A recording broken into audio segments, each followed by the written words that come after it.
Xin chào cô bác anh chị và các bạn. Hôm nay mình chia sẻ món chè trôi nước. Chè trôi nước này thì cách pha bột của mình viên chè nó rất là mềm luôn. Để qua tới ngày hôm sau cái viên chè của mình nó vẫn dẻo vẫn mềm luôn á. Chỉ có 200g bột thôi là mình làm được nhiêu chè nè. Cô bác anh chị và các bạn thấy thích thì mình cùng nấu nha. Mình có 100g đậu xanh. Đậu xanh này thì mình đã ngâm nước 2 tiếng rồi để mình hấp cho nó mau chín. Giờ mình cho vào trong nồi để mình hấp nha. Mình hấp cho nó chín mềm là được. Đậu này mình đã hấp chín. Bây giờ thì mình sẽ cho 2 muỗng đường vô. Mình dùng cái muỗng ăn cơm đó. Nếu như cô bác thích ngọt thì mình để nhiều, còn không có thích ngọt thì mình để ít. Cái này thì mình làm theo khẩu vị của nhà mình. Mình cho thêm 1 muỗng nước cốt dừa. Nước cốt dừa lon này mình để trong ngăn mát tủ lạnh cái nó đông lại gì.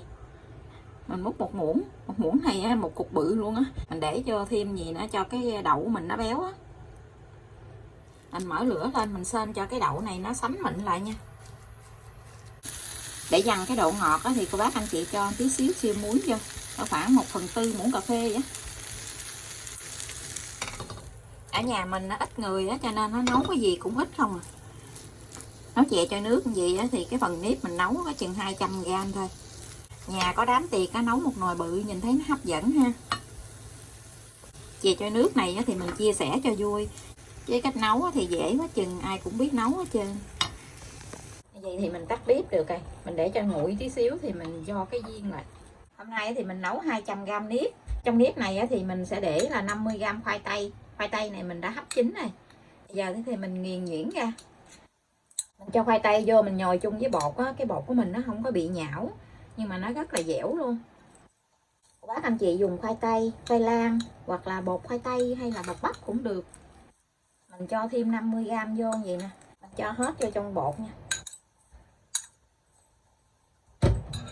Bây giờ thì mình dùng tay để mình nhồi bột. Nhồi bột này đeo bao tay khó nhồi lắm. Phần bột này thì mình dùng 180ml nước ấm. Nước thì mình cho từ từ vô. Thường khi cái bột này nó dao động từ 180ml tới 200ml nước để vô là nhồi vừa tay rồi. Cái này là mình dùng 180ml nước nè. Cái bột của mình nó vừa tay luôn. Mình để cho bột nghỉ khoảng 10 phút để cho bột nó nở. Đậu xanh bây giờ nó đã nguội rồi. Mình đi dò viên nha. Cô bác làm cái viên bự thì cái chè của mình nó bự. Mình làm cái nhân nhỏ thì cái viên chè nó nhỏ. Dò viên bao nhiêu thôi. Còn dư này tí xíu nữa mình nấu sôi. Mình dò viên xong rồi thì cái bột mình để nghỉ cũng được 10 phút rồi nè. Cái bột mình nó nở ra. Trong khi mình bắt chè thì cô bác anh chị nấu một cái nồi nước sôi luôn. Mình bắt tới đâu thì mình thả vô trong cái nồi nước sôi tới đó để mình luộc luôn á. Lấy miếng bột nó bự hơn cái viên nhân tí xíu. Viên nhân của mình 20g thì mình lấy 30g bột. Mình nắn cho nó dẹp dẹp ra gì. Xong rồi thì mình lấy miếng nhân mình để vô. Rồi mình túm lại. Túm lại cho nó tròn lại á. Bắt cho nó kín cái nhân á. Mình xe cho nó tròn cho nó mịn lại cái mặt bột á. Chè của mình làm bể lớn nè. Nước nó sôi tim lên vậy thì cô bác anh chị thả chè vô.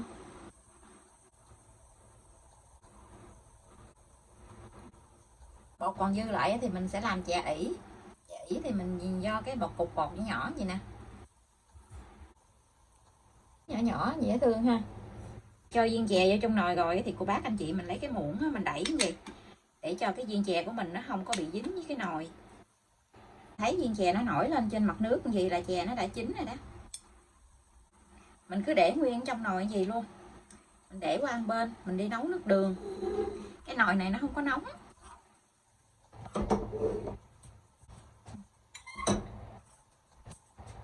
Mình cho 500ml nước vô.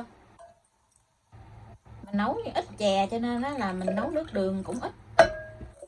Mình dùng 150g đường. Đường này là đường mía của Nhật á. Đường để nấu chè. Một nhánh gừng. Gừng thì mình xắt ra cho nó mỏng gì. Hoặc là cô bác xắt nhuyễn thành sợi cũng được. Mình xắt cho nó mỏng mỏng gì để mình lấy cái nước thơm á. Nước đường với gừng nó sôi lên gì. Gừng nó tiết ra rất là thơm luôn. Vớt mấy viên chè qua bên cái nồi nước đường. Có mấy viên chè ỉ vào trong này nhìn dễ thương quá ha. Mình mở lửa nhỏ thôi. để cho cái nước đường nó ngấm vào trong viên chè.